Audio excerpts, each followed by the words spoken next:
If you're thinking about buying an investment property in Australia, this video is for you. I'm going to share with you the exact strategies as to how to buy an investment property, and more importantly, how to maximize your good debt and decrease your bad debt. Ways in which you can buy an investment property with no deposit and a whole bunch more. So stick around, keep up to date, all things property and finance. Remember to hit that subscribe button. So the first thing you want to do if you're thinking about buying an investment property in Australia is to set your budget. And the way you want to do this is look at your total income and only use a percentage of this income towards your property portfolio. It's important we set ourselves first and foremost because realistically, properties are long-term gain. And we can see here that over the past 30 years that Sydney housing prices have increased by more than 500% for houses and 340% for units. The story is much the same for both Melbourne and Brisbane. And Alan's story really highlights the importance of this. He was published in the Financial Review in 2019, and it tells a tale of a father and an investor at the time being completely fed up with investing in property. He said that essentially he's sick of losing money all the time and that he grew delusioned by the fact that rental yields continued to decrease. Him being fearful that the market would crash, he then went on to sell his property. And you only need to look at what happened in 2021, seeing that property prices across Australia increased by more than 22%. And this highlights the importance of knowing exactly what we can afford and staying within it. So even if yields were to decrease, that you'll be able to hold on to the property because it's vitally important with property that it's held long term to be able to really profit from it. Okay, so how you're going to find out what you can afford is by heading on over to this website, and the first thing you'll do is punch in your income. This is the annual income you're earning per annum, and simply go ahead and calculate. Down here is the net amount you're earning. That's the money that hits your account, and that's the money you're actually receiving. From there, we're going to use a magic number, and that's 30% is a figure you can't exceed. And that includes, if you have a home, the home loan repayments to that facility. And this is the exact strategy to find out exactly what you can afford. So back to your net income, and we've got that over here. Take that net income and multiply it by the magic number, and that's 30%. From there, remove your annualized home loan repayments. In this case, I've got an example of $12,000, and that gives us our fund total. That's the total amount you've got available each year. Now look at your rental income and multiply that by 60%, and that's the annualized figure, and 60% represents the amount you'll receive in your back pocket minus all associated expenses. Then from there, all you need to do is take the total rental income and your funds total, and that gives us the figure we can work with. And now for the final step. So now we know we've got about $2,000 per month we can put into your new investment portfolio. So now we take that figure and we go over to a repayment calculator, and what we're going to first do is find out what the interest rate should be. The interest rate you've been offered plus a 3% buffer.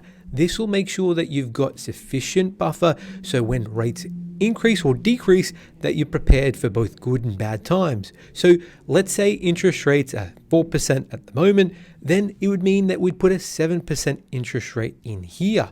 And it just so happens that with a loan amount of $300,000 that our repayments are roughly $2,000 per month. Now, it doesn't mean you can't purchase for more than $300,000. It just means that your mortgage amount will be capped at $300,000 to stay in the safe zone. Now we've got your budget. The next question is, what deposit do we need? One of the things we're going to go through is how you can buy a property with no deposit down. But let's first start off with what the costs associated when buying an investment property. And the general rule of thumb when you're buying an investment property in Australia is you'll need about a 12% deposit plus the associated fees. Let's take two examples. Here we've got an investment property in Victoria for $750,000 with a loan amount of $660,000. That's a 12% deposit. And what we can see is there's more than $44,000 in associated fees. That includes stamp duty, which is a government tax, transfer, that's a government fee to put your name on the title, the registration, it's the same thing, but to put the bank's name on the title, your lender setup fees, your conveyancing, and other fees such as your building and pests and your insurance. And in total, to buy a property in Victoria for $750,000 as an investment, you need about $135,000 as a deposit to be able to complete the purchase. Now, moving over to New South Wales, if you're buying for $1.5 million with all things being equal, putting down a 12% deposit the associated fees come closer to $70,000, and in short, you need about a $250,000 deposit to complete the purchase. But there's ways around this requirement, and this is how you can buy an investment property in Australia without a cash deposit. The only caveat though is you do need to own an existing property. So let's go back to scenario one, and you're looking to buy an investment property in Victoria. We already know you need about $135,000, and this is how equity works. As an example, you have a home that's worth $700,000 and your current loan on that property is $200,000, and you have available what's called equity, and this is what you can leverage and allows you to purchase your next property. In this case, we can go up to 80% without any mortgage insurance. So an 80% loan to value ratio would mean that you'd have a $560,000 home loan. Now, taking the $560,000, that's a maximum equity that's available, and removing your current home loan that you've got owing, you'd have about $360,000 available, which you could leverage. In this case, we only need $134,000, meaning that there's close to $225,000 left over. Now let's look at how you'll protect your good debt and reduce your bad debt. A good debt is your investment debt. You want to increase that and keep that high. And your principal place of residence or the property you live in, that's bad debt because essentially you can't claim that for tax. Now, looking at your home loan structure, there's two ways of doing this. Whether you create a cross-securitization loan or a standalone application, both are completely different and you want to choose one over the other. So let's take a look at how they both work. Cross-secured application is where you have two or multiple properties that secure debts, and it can be one or multiple debt. We're going to keep it simple for this example, and let's take a look at how this works. So in this case, we've got two properties, and both properties are worth $50,000 each. Now, if we were to hold both properties, we could lend a maximum of 80% without mortgage insurance, or in this case, $80,000, because both securities combined equal $100,000, and that's what's called a cross-securitized loan. Now, the problem here is when you go sell one of the properties, the bank will want to value the other. And in this case, you'd think that there'd be at least $10,000 left over because half of the $80,000 loan is $40,000. But that might not be the case. If the valuation for your other property comes in low, you might be left with less than the $10,000 you're expecting. On the other hand, a standalone application is structuring the same debt but differently, and this is how it looks. You're going to have both properties, but they'll stand on their own 2 feet.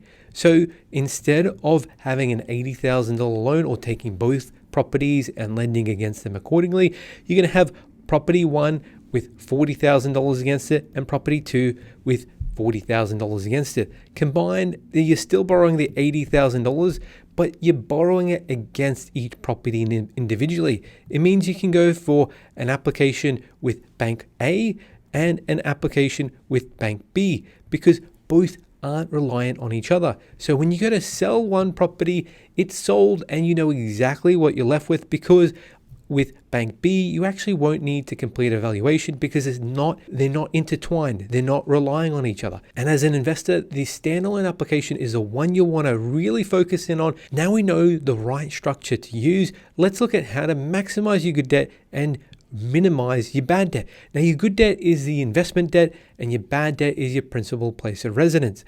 Going back to the structure, we're going to have standalone applications. So your first application will be your home. Now, in this case, as an example, your home is worth $700,000 and you have $200,000 owing against the property. You're looking to buy an investment property of $500,000, and to keep the scenario simple, we're going to say that all the associated costs will be $20,000. So in total, we know you're going to need about $520,000 to complete the purchase. Now, how we'd structure this is first we'd go and lend 80% of the value of your investment property. In this case, it'll be $400,000. With the remaining $120,000, we'd secure that against your current property as a standalone application. It'd mean that you'd have 3 splits. You'd have loan 1, 2, and 3. Loan 1 being the $200,000 property, $200,000 principal place of residence home loan. Loan 2 being your investment loan that you're leveraging equity from that property to purchase the next one.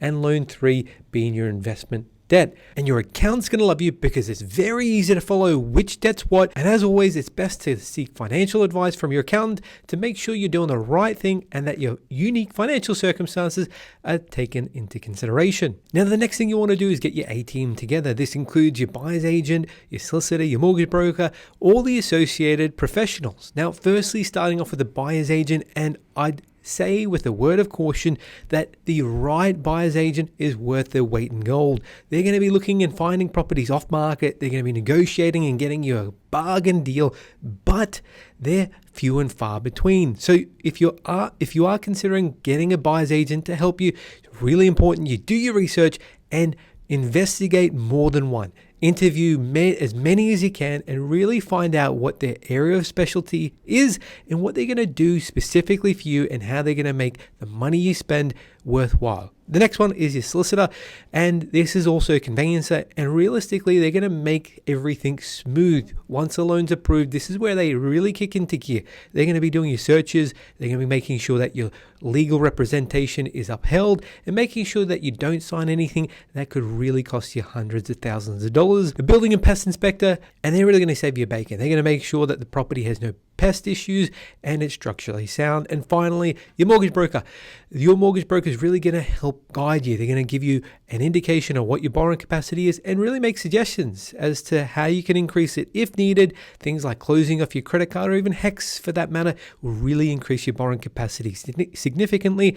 And they'll also assist with the pre-approval, which is an absolute must, particularly if you're looking to get a bargain and really make your negotiation tactics superior than others. You really want to get a pre-approval. And here at Hunter Galloway, we're mortgage brokers that help Australia-wide and don't charge a fee for our service. So visit us online at huntergalloway.com.au or call us on 1300 088 065. Things to know when buying an investment property in Australia. Firstly, you want to get landlord insurance, and this is an absolute must. The worst story I ever heard is a tenant leaving their home with all the taps left on and plugging all the drains to make the property flood. Needless to say, the property was completely damaged. Next is management. Do you want to manage the property yourself and save a bit, or are you looking to seek the help of a real estate agent to manage a rental property for you?